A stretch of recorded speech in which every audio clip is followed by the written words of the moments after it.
Hello, hello, welcome to the class. So നമ്മൾ start ചെയ്യില്ല +1 first ചാപ്റ്ററായ living world. So നമുക്ക് living വേൾഡിൽ പറയുന്ന സമയത്ത് അധികം ഒന്നും പഠിക്കാതെ വളരെ കുറച്ച് കാര്യം മാത്രമേ പഠിക്കാനുള്ളൂ. അതേപോലെ തന്നെ നീറ്റിന് അത്ര ഇമ്പോർട്ടൻ്റ് ആയ ഒരു ചാപ്റ്റർ ഒന്നുമല്ല. 1 to 2 ക്വസ്റ്റ്യൻസ് നമുക്ക് എക്സ്പെക്ട് ചെയ്യാം. ഇപ്പോൾ ബോർഡ് എക്സാമിന് അത്ര ഇമ്പോർട്ടൻ്റ് ആയ ഒരു ചാപ്റ്റർ ഒന്നുമില്ല. ഓക്കെ, നമ്മുടെ ക്ലാസ്സിലേക്ക് ആദ്യമായിട്ട് വരുന്ന ക്ലാസ് ഇഷ്ടപ്പെടുന്നുണ്ടെങ്കിൽ എന്ത് ചെയ്യണം? സബ്സ്ക്രൈബ് ചെയ്യുക, ഷെയർ ചെയ്യുക, ലൈക്ക് ചെയ്യുക, കമൻറ്റ് ചെയ്യുക. ഓക്കെ, സോ ക്ലാസ്സിലേക്ക് കടന്നാലോ? നമുക്ക് ആദ്യം തന്നെ ഈ ചാപ്റ്ററിൽ അറിയേണ്ടത് ഏണസ്റ്റ് മേയറിനെ പറ്റി. ഏണസ്റ്റ് മേയർ എന്ന് പറഞ്ഞാൽ 20th സെഞ്ചുറിന്റെ ഡാർവിൻ എന്നറിയപ്പെടുന്ന ഒരു സയന്റിസ്റ്റ്. ഓക്കെ, 20th സെഞ്ചുറിന്റെ ഡാർവിൻ എന്നറിയപ്പെടുന്ന സയന്റിസ്റ്റ് ആണ്.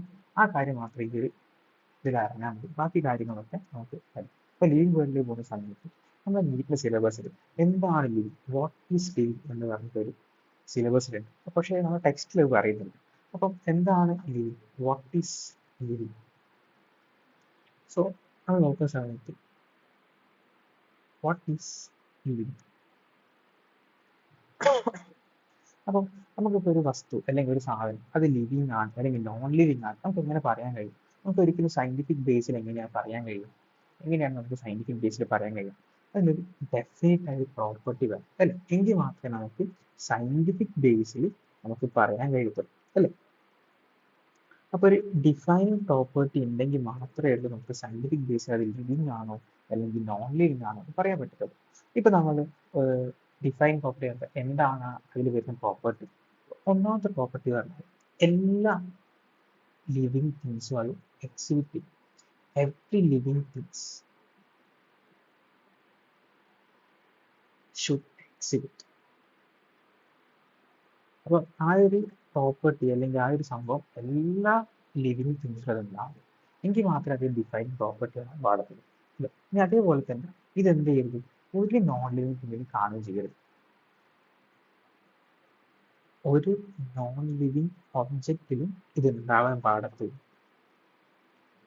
ഓക്കെ, അപ്പൊ ഈ രണ്ട് കാര്യമാണ് ലിവിങ് ആയിട്ട് നമ്മൾ സയന്റിഫിക് ബേസിൽ പറയുകയാണെങ്കിൽ ഡിഫൈൻ പ്രോപ്പർട്ടി പറഞ്ഞാൽ അത് എല്ലാ ലിവിങ് ഓർഗാനിസിലും കാണുകയും വേണം. അതേപോലെ തന്നെ ഒരു നോൺ ലിവിങ് ഒബ്ജക്റ്റിൽ കാണാനും പാടത്തില്ല. ഓക്കെ, ഇതാണ് ഡിഫൈൻ പ്രോപ്പർട്ടി. അപ്പൊ നമുക്ക് ആ എന്തുകൊണ്ട് ക്യാരക്ടറിസ്റ്റിക്സ് നോക്കിയാൽ ഇപ്പൊ നമ്മൾ ഗ്രോത്ത് കൺസിഡർ ചെയ്യാൻ വിചാരിച്ചു. അപ്പോൾ ഗ്രോത്ത് എന്ന് പറഞ്ഞാൽ എന്താ? നമുക്കിപ്പം ഇൻക്രീസിങ് ഹൈറ്റ്, ഇപ്പൊ നമ്മുടെ ഹൈറ്റ് കൂടുക, അതൊരു ഗ്രോത്ത് ആണല്ലോ. അതേപോലെ തന്നെ മാസ് കൂടുക, അതും ഒരു ഗ്രോത്ത് ആണ്. അപ്പൊ അതിൽ ഈ എക്സ്ട്രിൻസിക് ഗ്രോത്ത് എന്നും ഇൻട്രിൻസിക് ഗ്രോത്ത് എന്ന് പറഞ്ഞാൽ എക്സ്ട്രിൻസിക് ഗ്രോത്ത് എന്ന് പറഞ്ഞാൽ ഔട്ട്സൈഡ് ഗ്രോത്ത് അല്ലേ? ഇൻ ഔട്ട്സൈഡ്, പുറമെ കാണുന്ന ഗ്രോത്ത്. ഇൻട്രിൻസിക് ഗ്രോത്ത് എന്ന് പറഞ്ഞാലും ഇൻട്രിൻസിക് ഗ്രോത്ത് എന്ന് പറഞ്ഞാൽ ഇൻസൈഡിൽ ഉണ്ടാവുന്ന ഗ്രോത്ത്. ഓക്കെ, അപ്പൊ ഉള്ളിലുണ്ടാവുക നമ്മളെ ഹ്യൂമൻസിന്റെ റിസൾട്ട് എന്താണ്? ഉള്ളിലാണ് വളർച്ച നടക്കുന്നത് അല്ലേ? ഇപ്പോൾ നമ്മളിപ്പോൾ ഈ ഗ്രോത്ത് ഡിഫൈൻ പ്രോപ്പർട്ടി ആണോ നോട്ട് എ ഡിഫൈൻ പ്രോപ്പർട്ടി ആണോ നമുക്ക് നോക്കിയാലും ഇപ്പം ഒരു ചെറിയൊരു പ്ലാന്റ് ഉണ്ട്. ഇത് കുറച്ച് കഴിഞ്ഞപ്പോൾ എന്താ, അത് വളർന്ന് വലിയ ഹൈറ്റ് കൂടി അതിന്റെ മാസ് കൂടി ഒക്കെ കൂടി. അപ്പൊ അതൊരു ലിവിങ് തിങ്ങിനെ സംബന്ധിച്ചോളം എന്താ, അത് ഗ്രോ ചെയ്യുന്നുണ്ട്. ഓക്കെ, നമ്മുടെ ലിവിങ് ഓർഗാൻസിൽ കാണുന്നുണ്ട്. പക്ഷെ അത് നോൺ ലിവിങ് തിങ്ങിലും കാണുന്നില്ലേ? ഇപ്പൊ നമ്മളൊരു മൗണ്ടെയിൻ എടുക്കുക.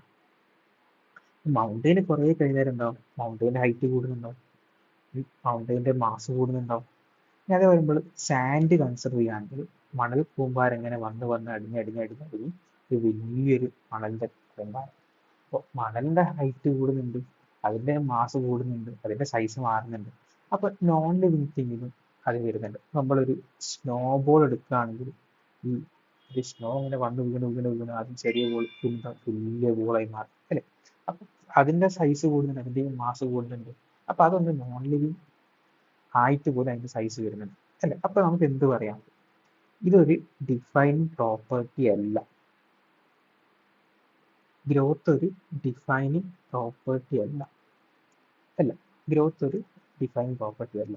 അപ്പോൾ പിന്നെ എന്താണ് ഡിഫൈൻ പ്രോപ്പർട്ടി? ഇനി നമുക്ക് റീപ്രൊഡക്ഷൻ നോക്കിയാലോ. റീപ്രൊഡക്ഷൻ ഒരു ഡിഫൈൻ പ്രോപ്പർട്ടി ആണ്. റീപ്രൊഡക്ഷൻ. ഇപ്പോൾ റീപ്രൊഡക്ഷൻ പറഞ്ഞാൽ നമ്മൾ ലിവിങ് ഓർഗാൻസ് കാണുന്നത് അല്ലേ? പക്ഷേ ലിവിങ് ഓർഗാൻസ് തന്നെ ചെറിയ ചെറിയ എക്സെപ്ഷൻസ് ഇല്ല. ഇപ്പൊ നമ്മൾ നോക്കുകയാണെങ്കിൽ ഇൻഫെർട്ടൈൽ ആയ കപ്പിൾ ഉണ്ട് അല്ലേ? ഇൻഫെർട്ടൈൽ ആയ കപ്പിൾ ഉണ്ട്. അതേപോലെ തന്നെ വർക്കർ ബീ എന്ന് പറഞ്ഞാൽ നമ്മുടെ ഹണി ബീയിൽ കാണുന്ന ചില ആൾക്കാർ. ഇൻഫെർട്ടൈൽ കപ്പിൾ എന്ന് പറഞ്ഞാൽ നമ്മൾ ഹ്യൂമൻസ് തന്നെ ഫെർട്ടൈൽ അല്ല സ്റ്റെറൈൽ ആയ ആൾക്കാർ. അതേപോലെ തന്നെ നമുക്കിപ്പം മ്യൂളിനെ കാണാം അല്ലേ? ഇവരൊക്കെ സ്റ്റെറൈലാണ്. ഇവരൊന്നും റീപ്രൊഡക്ഷൻ അല്ലെങ്കിൽ പുതിയ ജനറേഷനെ ഉണ്ടാക്കാൻ ഇവരാരും കേപ്പബിൾ അല്ല. പക്ഷെ ഇവരെല്ലാവരും ലിവിങ് ആണ്. സോ എല്ലാ ലിവിങ് ഓർഗാനിസത്തിലും റീപ്രൊഡക്ഷൻ കാണുന്നുണ്ടോ? ഇല്ല. സോ അപ്പൊ അതെന്താ? It is not a defining property. അപ്പം ഡിഫൈനിങ് പ്രോപ്പർട്ടി അല്ല ആര്? നമ്മുടെ റീപ്രൊഡക്ഷൻ എന്തല്ല ഡിഫൈനിങ് പ്രോപ്പർട്ടി അല്ല. നമ്മൾ ഗ്രോത്ത് നോക്കി, ഗ്രോത്ത് ഡിഫൈനിങ് പ്രോപ്പർട്ടി അല്ല. റിപ്രൊഡക്ഷൻ നോക്കി, റിപ്രൊഡക്ഷൻ ഒരു ഡിഫൈനിങ് പ്രോപ്പർട്ടി അല്ല. അപ്പൊ ശരിക്കും വേറെ എന്തൊക്കെ പ്രോപ്പർട്ടീസ് ആയിരിക്കും നമ്മൾ ഡിഫൈനിങ് പ്രോപ്പർട്ടീസിൽ വരിക? നമ്മൾ മെറ്റബോളിസം മെറ്റബോളിസം. അപ്പൊ എന്താണ് ഈ metabolism? Sum total of all chemical reactions occur in a body.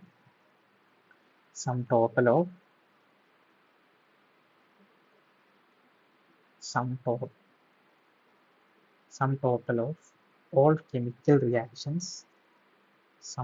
of all chemical reactions occur in our body or living system. Okay, അതാണെങ്കിൽ ഈ മെറ്റബോളിസം എന്ന് പറഞ്ഞാൽ അപ്പൊ നമ്മുടെ ശരീരത്തിന് എല്ലാ റിയാക്ഷനും കാരണം അല്ലെങ്കിൽ ആ റിയാക്ഷനുകൾ പറഞ്ഞ പേരെന്താ? മെറ്റബോളിസം. ഓക്കെ, അപ്പൊ ഈ മെറ്റബോളിസത്തിൽ രണ്ടാൾക്കാരുണ്ട്. കാറ്റബോളിസം ഉണ്ട്, അതേപോലെ തന്നെ ആരുമുണ്ട്? ആനബോളിസം. ഓക്കെ, കാറ്റബോളിസം ഉണ്ട്, ആനബോളിസം. എന്താണ് ഈ കാറ്റബോളിസം എന്ന് പറഞ്ഞാൽ? കാറ്റബോളിസം എന്ന് പറഞ്ഞാൽ നമ്മൾ വലിയ കോമ്പൗണ്ടിനെ ചെറുതാക്കി മാറ്റും. വലിയ കോമ്പൗണ്ടിനെ ചെറിയ ചെറിയ മോളിക്യൂൾസ് ആക്കി മാറ്റുന്നതിനാണ് കാറ്റബോളിസം. കട്ട് ചെയ്യാൻ നോക്കാം. ഈ ആനബോളിസം എന്ന് പറഞ്ഞാൽ എ അല്ലേ? ആഡ് എന്ന് നോക്കാൻ മതി. ചെറിയ ചെറിയ മോളിക്യൂൾസ് കൂട്ടിച്ചേർത്തിട്ട് എന്താക്കുക? വലിയ കോമ്പൗണ്ട് ആക്കുന്നുണ്ട്. ഓക്കെ, അതാണ് ആനബോളിസം. ഇത് രണ്ടും കൂടെ കൂട്ടിക്കഴിയാണ്ട് ആനബോളിസം പ്ലസ് കാറ്റബോളിസം ആണ് എന്ത്? മെറ്റബോളിസം. അപ്പം ഈ മെറ്റബോളിസം എവിടെയേ കാണുന്നുള്ളൂ? ലിവിങ് ഓർഗാനിസത്തിൽ മാത്രമേ കാണുന്നുള്ളൂ. ഇപ്പൊ നമ്മൾ ഒരു ഇൻവിട്രോ ടെസ്റ്റ് ട്യൂബ് ബേബിനെ എടുക്കുകയാണെങ്കിൽ ആ റിയാക്ഷൻ നമുക്ക് എന്ത് കാണാം? ആ റിയാക്ഷനിൽ നമുക്ക് മെറ്റബോളിസം കാണുന്നുണ്ട്. പക്ഷേ ഇൻവിട്രോ അല്ലെങ്കിൽ ടെസ്റ്റ് ട്യൂബ് ബേബി എന്താ? ലിവിങ് റിയാക്ഷൻ ആണ്. ലിവിങ് റിയാക്ഷൻ ആണ്, പക്ഷെ എന്തല്ല, അതൊരു ലിവിങ് സിസ്റ്റം അല്ല. ഓക്കെ, ലിവിങ് റിയാക്ഷൻ ആണ്, ലിവിങ് സിസ്റ്റം അല്ല. അല്ലേ? ഇപ്പൊ ടെസ്റ്റ് ട്യൂബ് എന്ന് ഒരു ലിവിങ് സിസ്റ്റം അല്ല. അപ്പം ലിവിങ് സിസ്റ്റം അല്ല, നോട്ട് എ ലിവിങ് സിസ്റ്റം, പക്ഷെ ലിവിങ് റിയാക്ഷൻ. അപ്പൊ അവിടെ മെറ്റബോളിസം കാണിക്കുന്നത്. അപ്പം മെറ്റബോളിസം എന്താ? Metabolism is a defining property. Metabolism is a defining property. അപ്പൊ ഇത് എവിടെ കാണിക്കുന്നുണ്ട്? എല്ലാ ലിവിങ് ഓർഗാനിസത്തിലും ആരുണ്ട്? മെറ്റബോളിസം ഉണ്ട്. ഓക്കെ, അപ്പൊ എല്ലാ ലിവിങ് ഓർഗാനിസത്തിലും ആരുണ്ട്? മെറ്റബോളിസം ഉണ്ട്. Metabolism is a defining property. Okay, ഇനി മെറ്റബോളിസം അല്ലാതെ വേറെന്ത് പ്രോപ്പർട്ടിയാണ് ഉള്ളത്? ഇപ്പൊ നമ്മൾ സെല്ലുലാർ ഓർഗനൈസേഷൻ. അപ്പൊ എന്താ സെല്ലുലാർ ഓർഗനൈസേഷൻ? അപ്പോൾ ഈ സെല്ലുലാർ ഓർഗനൈസേഷൻ എന്ന് പറയുന്നത്, ഇപ്പം നമുക്കറിയാം സെല്ലാണ് ബേസിക് യൂണിറ്റ് ഓഫ് ലൈഫ് അല്ലേ? ബേസിക് യൂണിറ്റ് ഓഫ് ലൈഫ് എന്ന് പറയുന്നത് സെല്ലാണ്. Cell is the basic unit of life. അപ്പം സെല്ല് ഇല്ലെങ്കിൽ എന്താ? ലൈഫ് ഇല്ല എന്നർത്ഥം. അപ്പം cellular organisation is a defining property. അപ്പം സെല്ലുലാർ ഓർഗനൈസേഷൻ എന്താ? ഒരു ഡിഫൈനിങ് പ്രോപ്പർട്ടിയാണ് അല്ലേ. ഇപ്പൊ ലൈഫ് എക്സിസ്റ്റ് ചെയ്യണമെങ്കിൽ സെല്ല് വേണം, അല്ലെങ്കിൽ എന്ത് ചെയ്യുക, ലൈഫ് എക്സിസ്റ്റ് ചെയ്യില്ല. ഇനി അതേപോലെ വേറൊരു പ്രോപ്പർട്ടിയാണ് കോൺഷ്യസ്നസ്. Okay, consciousness. കോൺഷ്യസ്നസ് അപ്പം എന്താണ് ഈ കോൺഷ്യസ്നസ് എന്ന് പറഞ്ഞാൽ? നമുക്ക് എബിലിറ്റി ടു സെൻസ് എൻവയോൺമെന്റ്, ഇപ്പൊ നമുക്ക് നമ്മുടെ ചുറ്റുപാടുണ്ട് നടക്കുന്നത്, അതിനെപ്പറ്റി നമുക്കൊരു അവയർനെസ് ഉണ്ടാവും. അതാണ് ശരിക്കും കോൺഷ്യസ്നസ് എന്ന് പറയുന്നത്. അപ്പൊ ability to sense environmental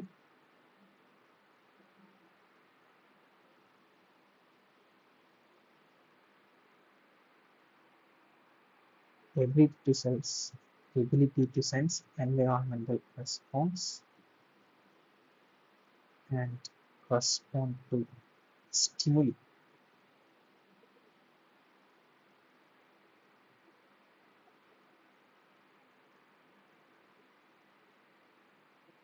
Ability to sense environmental changes and response to stimuli.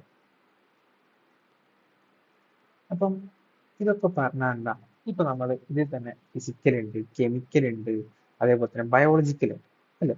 അപ്പം നമ്മൾ കോൺഷ്യസ്നെസ്സിനകത്ത് എബിലിറ്റി സെൻസ് ആണ് പറഞ്ഞത്, നമ്മൾ ചേഞ്ച് ഐഡന്റിഫൈ ചെയ്യാൻ പറ്റും, അതിനനുസരിച്ച് മാറുക, അതുപോലെ സ്റ്റിമുലേറ്റ് എന്തുകൊണ്ട് എന്തൊക്കെ ഫാക്ടേഴ്സ് അതിനനുസരിച്ചിട്ട് മാറ്റാം. അപ്പൊ എന്താണ് ഇതിൽ ഫിസിക്കൽ വരുന്നുണ്ട്, അതേപോലെ തന്നെ കെമിക്കൽ, അതായത് physical consciousness, chemical consciousness, chemical response, physical response, അല്ലെങ്കിൽ ബയോളജിക്കൽ റെസ്പോൺസ് എന്നും പറയാം.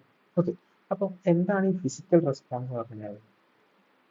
അപ്പം ഈ ഫിസിക്കലിനകത്ത് നമ്മൾ നോക്കുകയാണെങ്കിൽ ഇപ്പൊ ഇതിപ്പോ ഒരു ചെടി, ഈ ചെടിക്ക് ഇപ്പം ലൈറ്റ്, സൂര്യന്റെ ലൈറ്റ് വരുന്നത് ഇവിടെയാണ് ലൈറ്റ് വരുന്നതെങ്കിൽ ഇതിന്റെ ഒരു ഇല എന്താവും, ഇല ഇങ്ങോട്ട് ചരിയും, കാരണം ലൈറ്റിന് വേണ്ടിയിട്ട് എന്താവും. അപ്പം ഇവിടെ ഒരു എൻവയോൺമെന്റൽ ചേഞ്ച് ആണ്. ആദ്യം സൂര്യൻ ലൈറ്റ് ഇവിടെ അടിച്ചിട്ടുണ്ടായിരുന്നു, അപ്പോഴാണ് ഈ ചെടി വളർന്നത്. അപ്പം പിന്നെ എന്തായി, ലൈറ്റ് ഇവിടെ അടിക്കാൻ തുടങ്ങിയ സമയത്ത് ഇതിന്റെ ലീഫ് മെല്ലെ ഇങ്ങോട്ട് ചേഞ്ച് ചെയ്ത് ചരിഞ്ഞു വരും. അപ്പൊ നമ്മൾ കണ്ടില്ലേ, ഇപ്പൊ ഈ കവുങ്ങൊക്കെ അങ്ങനെ ചരിഞ്ഞു പോകുന്നത്, തെങ്ങ് ചരിഞ്ഞു, അപ്പൊ അതൊക്കെ എന്താ, സൂര്യനെ വേണ്ടിയിട്ട് അതിനനുസരിച്ച് മാറിക്കൊണ്ടിരിക്കും. ഇനിയിപ്പം അതേപോലെ തന്നെ നമ്മൾ കെമിക്കലായിട്ട് എന്താണുള്ളത്, കെമിക്കലായിട്ട് എന്ത് ചേഞ്ചസാണ് വരുന്നത് നോക്കിയാലോ. ഇപ്പം ഈ ഒരു സ്ഥലത്ത് ഇപ്പം പി എച്ച് ഒക്കെ കൂടിക്കഴിഞ്ഞാൽ, വെള്ളത്തിന്റെ പി എച്ച് കൂടിക്കഴിഞ്ഞാൽ പല ആനിമൽസ് അങ്ങോട്ടും ഇങ്ങോട്ടും പോകും അല്ലേ. ഇപ്പം ബേസിക് ആസിഡിക് ആണെന്നുവെച്ചിട്ട് പല ജീവികൾ അങ്ങോട്ടും ഇങ്ങോട്ടും മാറും. അതേപോലെ ന്യൂട്രിയൻസ് കുറവാണെങ്കിൽ, വെള്ളത്തിൽ ന്യൂട്രിയൻസ് കുറവാണ്, ന്യൂട്രിയൻസ് എല്ലാ സ്ഥലത്തേക്ക് പോകും. അതേപോലെ തന്നെ ഭയങ്കര പൊല്യൂഷൻ വന്നു കഴിഞ്ഞാൽ എന്താവും, അങ്ങോട്ടും ഇങ്ങോട്ടും ഒക്കെ ചേഞ്ച് ആവും അല്ലേ. ഓർഗാനിക്സ് അങ്ങോട്ടും ഇങ്ങോട്ടും ഒക്കെ മാറുമല്ലേ പൊല്യൂഷൻ ഒക്കെ വന്നു കഴിഞ്ഞാൽ. അപ്പൊ അങ്ങനത്തെയൊക്കെയാണ് കെമിക്കലായിട്ട് വരുന്ന ചേഞ്ച്. ഇനി എന്താണ് ബയോളജിക്കൽ ചേഞ്ച് നോക്കിയാലോ. ബയോളജിക്കൽ ഇപ്പം ഒരു എന്താ പറയുക, ഒരു പാത്തോജൻ അല്ലെങ്കിൽ ഒരു പ്രേനൊക്കെ പിടിക്കാൻ പോകുന്ന സമയത്ത്, ഒരു മാനിനൊക്കെ പുല്ലൊക്കെ പിടിക്കാൻ പോവുകയാണെങ്കിൽ അത് ആ ഒരു എൻവയോൺമെന്റ് മനസ്സിലാക്കി, ഒരു പ്രേ പിടിക്കാൻ വരുന്നുണ്ട് മനസ്സിലാക്കി, അത് അവിടെ നിന്ന് വേഗം ഓടി രക്ഷപ്പെടാൻ ശ്രമിക്കും. അങ്ങനത്തെ ചില കാര്യങ്ങളൊക്കെ അതൊക്കെ നമുക്ക് സെൻസ് ചെയ്യാൻ പറ്റും. അതെല്ലാ ലിവിങ് ഓർഗാനിസത്തിലും സെൻസ് ചെയ്യാൻ പറ്റും. ഒന്നെങ്കിൽ ചിലപ്പോൾ ഫിസിക്കലായിരിക്കും, അല്ലെങ്കിൽ കെമിക്കലായിട്ടായിരിക്കും, അല്ലെങ്കിൽ ബയോളജിക്കലായിരിക്കും. അപ്പോൾ അതാണ് കോൺഷ്യസ്നെസ്, എബിലിറ്റി ടു സെൻസ് എൻവയോൺമെന്റൽ changes and response to stimuli. അപ്പം it is a defining property. അപ്പം ഇതെന്താണ്, it is a defining property. Consciousness എന്ന് പറഞ്ഞാൽ എന്താ, ഇതൊരു ഡിഫൈനിങ് പ്രോപ്പർട്ടിയാണ്. ഓക്കെ, ഇനി ഇപ്പൊ നമ്മൾ ഇതിൽ സെൽഫ് കോൺഷ്യസ്നെസ് നോക്കുകയാണെങ്കിൽ, ഈ സെൽഫ് കോൺഷ്യസ്നെസ് എന്ന് പറഞ്ഞാൽ എന്താ,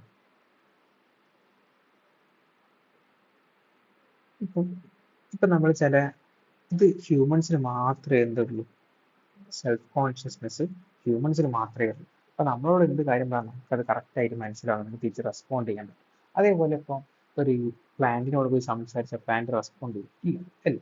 അപ്പൊ സെൽഫ് കോൺഷ്യസ്നെസ് ഹ്യൂമൻസിന് മാത്രമേ ഉള്ളൂ. ഓക്കെ, അപ്പം അതേപോലെ തന്നെ ഇപ്പം നമ്മളിപ്പം ചില പേഷ്യൻസ് ഉണ്ട്, അല്ലെങ്കിൽ ഹ്യൂമനിൽ തന്നെ ചില ആൾക്കാരുണ്ട് ബ്രെയിൻ്റെ ചില പേഷ്യൻസിന് ബ്രെയിൻ്റെ അത്ര സംഭവിച്ചിട്ടുണ്ട്. ബ്രെയിൻ ഡെഡ് ആയ ആൾക്കാർ, അല്ലെങ്കിൽ കോമ സ്റ്റേജിൽ കിടക്കുന്ന ആൾക്കാരൊക്കെ, ഇവരൊക്കെ എന്താണ്? ഇവരൊക്കെ ലിവിങ് ആണ്. പക്ഷെ ഇവർക്ക് ആർക്കും എന്തില്ല? സെൽഫ് കോൺഷ്യസ്നെസ് ഇല്ല. സെൽഫ് കോൺഷ്യസ്നെസ് ഇവർക്ക് ആർക്കും ഇല്ല. അപ്പം ഇതെന്ത് ഫീച്ചർ അല്ല? ഇതൊരു ഡിഫൈൻ ഫീച്ചർ അല്ല, നോട്ട് എ ഡിഫൈൻ ഫീച്ചർ ആണ്. അപ്പം സെൽഫ് കോൺഷ്യസ്നെസ് എന്താ? Not a defining feature. പക്ഷെ കോൺഷ്യസ്നെസ് എന്താ? ഒരു ഡിഫൈനിങ് ഫീച്ചർ ആണ്. അപ്പം വാട്ട് ഈസ് ലിവിങ്? ഇപ്പം ലിവിങ് നമുക്ക് ഒരു വസ്തു അല്ലെങ്കിൽ ഒരു സംഭവം ലിവിങ് ആണെന്ന് പറയാൻ നമുക്ക് സയന്റിഫിക് ബേസിൽ എന്ത് വേണം? ഒരു ഡിഫൈൻ പ്രോപ്പർട്ടി വേണം. ആ ഡിഫൈൻ പ്രോപ്പർട്ടി കാര്യങ്ങൾ എന്തൊക്കെയാണ്? എല്ലാ ലിവിങ് ഓർഗാനിസത്തിലും ഇത് കാണുന്നു. അതേപോലെ തന്നെ ഇത് ഒരു നോൺ ലിവിങ് ഒബ്ജക്റ്റ് ഇത് കാണിക്കാനും പാടില്ല. അതാണ് ഡിഫൈൻ പ്രോപ്പർട്ടി. അപ്പോൾ ഗ്രോത്ത്, ഹൈറ്റ് കൂടുന്നുണ്ട്, മാസ് കൂടുന്നുണ്ട്, extensive growth, intensive growth, outside ഉണ്ട്, ഇൻസൈഡ് ഗ്രോത്ത്. നമ്മുടെ ഹ്യൂമൻസിലൊക്കെ ഇൻസൈഡ് ഗ്രോത്ത്. പക്ഷെ അതൊരു ഡിഫൈൻ പ്രോപ്പർട്ടി ഇല്ലാത്തതിൻ്റെ കാരണം എന്താ? അത് സാൻഡിന്റെ കൂമ്പാരം പോലെ വരുന്നുണ്ട്, അപ്പൊ അതിന്റെ ഹൈറ്റ് കൂടി. മൗണ്ടെയിൻസ് വളരുന്നുണ്ട്, അപ്പൊ അതിന്റെ ഹൈറ്റ് കൂടി. പക്ഷെ അതെന്താ? അതൊക്കെ നോൺ ലിവിങ്. അപ്പോൾ അത് നോൺ ലിവിങ് തിങ്ങിലും കാണിക്കുന്നുണ്ട് ഹൈറ്റ്. അപ്പോൾ growth is not a defining property. ഇനി റീപ്രൊഡക്ഷൻ നോക്കുകയാണെങ്കിലോ, ഹ്യൂമനിൽ തന്നെ ലിവിങ് ആയ ആൾക്കാരുണ്ട്, ഇൻഫെർട്ടൈൽ ആണ്, ഇൻഫെർട്ടൈൽ ആണ്, മ്യൂള് ഇൻഫെർട്ടൈൽ ആണ്. അപ്പോൾ ഇവർക്കൊന്നും റീപ്രൊഡ്യൂസ് ചെയ്യാനുള്ള കാപ്പബിലിറ്റി ഇല്ല. സോ ഇപ്പം ഈ റീപ്രൊഡക്ഷൻ എന്താ? നോട്ട് എ ഡിഫൈനിങ് പ്രോപ്പർട്ടിയാണ്. ഇനി മെറ്റബോളിസം നോക്കുകയാണെങ്കിൽ sum total of all chemical reactions occur in A body അല്ലെങ്കിൽ ലിവിങ് സിസ്റ്റം. അപ്പോൾ നമ്മുടെ ലിവിങ് സിസ്റ്റം എടുക്കുകയാണെങ്കിൽ അതിലെല്ലാം എന്തുണ്ടാവും? മെറ്റബോളിസം ഉണ്ട്. ഈവൻ നമ്മുടെ ടെസ്റ്റ് ബേബിയിൽ പോലും എന്തുണ്ട്? നമുക്ക് ലിവിങ് റിയാക്ഷൻ ഉണ്ട്. അത് ലിവിങ് സിസ്റ്റം അല്ലെങ്കിൽ പോലും ആ റിയാക്ഷനിൽ എന്തുണ്ട്? മെറ്റബോളിസം ഉണ്ട്. അപ്പം metabolism is a defining property എന്ന് പറയും. അപ്പോൾ ഇനി സെല്ലുലാർ ഓർഗനൈസേഷൻ. അപ്പോൾ സെല്ലാണ് നമ്മളെ ബേസിക് യൂണിറ്റ് ഓഫ് ലൈഫ് അല്ലേ? അപ്പോൾ സെല്ല് ഇല്ലെങ്കിൽ എന്താ? നമുക്ക് ലൈഫ് ഉണ്ടാവത്തില്ല. So it is a defining property. Okay, cell is the basic unit of life. ഇനി അടുത്ത കോൺഷ്യസ്നസ്. കോൺഷ്യസ്നസ് എന്ന് പറയുമ്പോൾ എബിലിറ്റി ടു സെൻസ് ദി എൻവയോൺമെന്റൽ change and response to stimuli. അപ്പോൾ നമ്മുടെ ചുറ്റുപാട് എന്താണ് നടക്കുന്നത് കറക്റ്റായിട്ട് മനസ്സിലാവും. അതിനനുസരിച്ച് നമ്മൾ ചേഞ്ച് ചെയ്യും. അതിൽ ഫിസിക്കൽ ചേഞ്ച് ഉണ്ട്, കെമിക്കൽ ചേഞ്ച് ഉണ്ട്, ബയോളജിക്കൽ ചേഞ്ച് ഉണ്ട്. അപ്പോൾ ഫിസിക്കൽ ചേഞ്ച് പറഞ്ഞാൽ നമുക്കിപ്പോൾ ഒരു പ്ലാന്റ് നോക്കുകയാണെങ്കിൽ ലൈറ്റിനനുസരിച്ച് അത് അതിൻ്റെ സ്ട്രക്ചറും ഒക്കെ മാറ്റും. വില അങ്ങോട്ടും ഇങ്ങോട്ടും ഒക്കെ മാറുന്നുണ്ട് ലൈറ്റിനനുസരിച്ചിട്ട്. ഇപ്പോൾ കെമിക്കലായിട്ട് പറയുകയാണെങ്കിൽ ഇപ്പം പൊല്യൂഷനൊക്കെ വന്ന പല ആനിമൽസ് പല ഭാഗത്ത് അങ്ങോട്ടും ഇങ്ങോട്ടും ഒക്കെ മാറും. ഈ ബയോളജിക്കലി പറയുകയാണെങ്കിൽ ഒരു പ്രേ പിടിക്കാൻ വരികയാണ്. അപ്പോൾ അതിനനുസരിച്ച് ഒരു പുലി മാനൊക്കെ പിടിക്കാൻ പോവുകയാണെങ്കിൽ ഇപ്പം മാനിനെ പിടിക്കാൻ പോകുന്ന സമയം എന്താ? മാന് പെട്ടെന്ന് മനസ്സിലാവും പുലി പിടിക്കാൻ വരുന്നുണ്ട്. അതനുസരിച്ച് പുലി ഇതിൻ്റെ കയ്യിൽ രക്ഷപ്പെടാൻ വേണ്ടി എങ്ങനെയെങ്കിലും മാൻ ഓടി കഴിച്ചിടാം. അപ്പം അങ്ങനത്തെയാണ് ബയോളജിക്കൽ വരുന്നത്. അതൊക്കെ അതുകൊണ്ട് തന്നെ എന്താ? ഇതെല്ലാ ലിവിങ് ഓർഗാനിസത്തിലും ഉണ്ട് അല്ലേ? It is a defining property. ഇനി സെൽഫ് കോൺഷ്യസ്നെസ് എടുക്കുകയാണെങ്കിലോ, അത് ഹ്യൂമൻസിൽ മാത്രമേ ഉള്ളൂ. പക്ഷേ എല്ലാ ഹ്യൂമൻസിലും ഉണ്ടോ? ഇല്ല. കാരണം എന്താ? ചില പേഷ്യൻസ് ഉണ്ട് ബ്രെയിൻ ഡെത്ത് ആയ, അതേപോലെ കോമയിൽ നിൽക്കുന്ന ആൾക്കാരൊന്നും അതില്ല, സെൽഫ് കോൺഷ്യസ്നെസ് ഇല്ല. സോ അതിനെ കൊണ്ട് തന്നെ അതൊരു നോട്ട് എ ഡിഫൈൻ പ്രോപ്പർട്ടിയാണ്. പക്ഷെ ഇവരൊക്കെ ലിവിങ് ആണ്. ഓക്കെ ആണോ? ക്ലിയർ ആണോ? ഓക്കെ. സോ ഇതാണ് നമ്മുടെ വാട്ട് ഈസ് ലിവിങ് എന്ന് പറഞ്ഞ ടോപ്പിക്. ഇനി നമുക്ക് അടുത്ത പഠിക്കാനുള്ള ബയോഡൈവേഴ്സിറ്റി. അപ്പോൾ അത് വളരെ കുറച്ചേ ഉള്ളൂ. ഓക്കെ, സോ നെക്സ്റ്റ് പാർട്ടിൽ പറയാം. ഓക്കെ, സോ നമ്മുടെ ചാനൽ ഇഷ്ടപ്പെടുന്നുണ്ട്, ക്ലാസ് ഇഷ്ടപ്പെടുന്നുണ്ട്, കോമൻറ്റ് ചെയ്യുക, സബ്സ്ക്രൈബ് ചെയ്യുക, ലൈക്ക് ചെയ്യുക, ഫ്രണ്ട്സിനൊക്കെ ഷെയർ ചെയ്ത് കൊടുക്കുക. Okay, thank you.